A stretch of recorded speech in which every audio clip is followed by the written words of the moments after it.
সবচাইতে সহজ পদ্ধতিতে কোনো ঝামেলা ছাড়া এভাবে বানিয়ে নিন খুব মজাদার ডিম পরোটা। ছোট থেকে বড় সকলে কিন্তু চেয়ে চেয়ে খাবে। ব্রেকফাস্টে কিংবা রাতের ডিনারে যদি এই পরোটা থাকে তাহলে আর কি চাই বলুন, শুধুই কিন্তু খেয়ে নেওয়া যায়।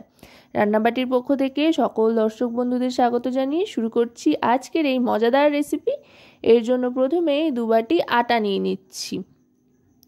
এবার আটায় দিয়ে দিচ্ছি পরিমাণ মতো নুন, আর তার সাথে দিয়ে দেব রিফাইন অয়েল ময়ান দেওয়ার জন্য। এখানে অয়েলের পরিমাণটা আপনারা আপনাদের পরিমাণ অনুযায়ী বা ইচ্ছে অনুযায়ী কম বেশি করে নিতে পারেন। এখানে অয়েলের পরিমাণ 2 চামচও দিতে পারেন, 1 চামচও দিতে পারেন, সেটায় কোনো সমস্যা নেই। তবে ভালো করে একটু ময়ান দিয়ে নিতে হবে। খুব বেশি খাস্তা বানানোর প্রয়োজন নেই যেহেতু, তাই তেলের পরিমাণটা ইচ্ছে মতো দিয়ে ভালো করে মেখে নিতে হবে। ময়ান দিয়ে তারপরে অল্প অল্প করে জল দিয়ে মিডিয়াম একটা ডো তৈরি করে নিতে হবে। সাধারণত রুটি, লুচি, পরোটা খাওয়ার জন্য আমরা ঠিক যেমনভাবে ডো তৈরি করি সেভাবেই একদম নর্মালি একটা ডো কিন্তু তৈরি করে নিতে হবে। কোনো ঝামেলার ব্যাপার নেই, যে কেউই কিন্তু এই রেসিপিটা বানিয়ে নিতে পারেন। এইভাবে এবার ডোটা তৈরি করে নিচ্ছি। ডোটা তৈরি করে নিয়ে একটু রেস্টে রেখে দিলে ভালো হয়, আর হাতে যদি সময় একদমই কম থাকে তাহলে রেস্টে রাখবার প্রয়োজন নেই। বানিয়েই সাথে সাথে কিন্তু ডোটা আপনারা পরোটা বানানোর কাজ শুরু করে দিতে পারেন। আমার হাতে যেহেতু একটু সময় ছিল, আমি তাই 10 মিনিটের মতো একটু রেস্টে রেখেছি ঢাকনা চাপা দিয়ে। এবার এই ডোটাকে রেস্টে রেখে দেবো। রেস্টে রেখে দেওয়ার পর এবার ডিমের একটা ব্যাটার তৈরি করে নিতে হবে। আর এই ডিম পরোটা তৈরির জন্য কিন্তু খুব বেশি ডিমেরও প্রয়োজন নেই, মাত্র 2টো ডিমেই কিন্তু হয়ে যাবে কাজ। 2টো ডিম নিয়ে নিচ্ছি ফাটিয়ে। এবার এই ডিমের মধ্যে একে একে নিয়ে নেব পেঁয়াজ কুচি, লঙ্কা কুচি, পরিমাণ মতো নুন, আর বেশ খানিকটা ধনেপাতা কুচি।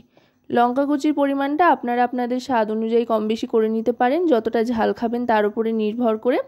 আর মশলাপাতি তেমন কিছুই মেশাচ্ছি না, এতে শুধুমাত্র নুনই ব্যবহার করছি। আর দিয়ে দিচ্ছি ধনেপাতা কুচি। শীতকাল যেহেতু ধনেপাতা কুচিটা বাড়িতে এখন মোটামুটি সবারই থাকে ধনেপাতা, তাই দিচ্ছি। আর শীতকাল বাদে যদি এটা বানান তাহলে ধনেপাতা না হলেও চলবে, খুব একটা কিছু স্বাদের এদিক ওদিক কিন্তু হবে না। যে কোনো সময় এটা বানিয়ে নিতে পারেন মুখরোচক খাবার হিসেবে। এবার ভালো করে ডিমটা ফেটিয়ে নিচ্ছি সব কিছুর সাথে।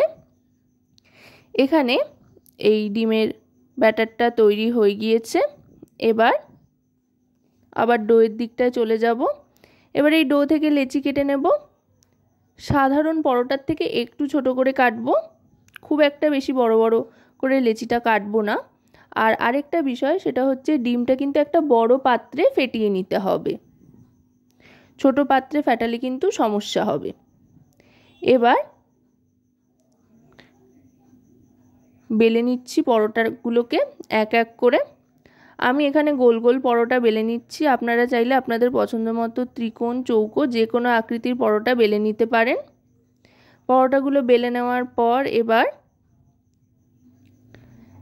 একটা একটা করে নিয়ে এভাবে ডিমের ব্যাটারে চোবাবো, দুপাশটা লাগিয়ে নেব ভালো করে পরোটার গায়ে লাগিয়ে। এবার তেলে ছেড়ে দেবো ভাজার জন্য।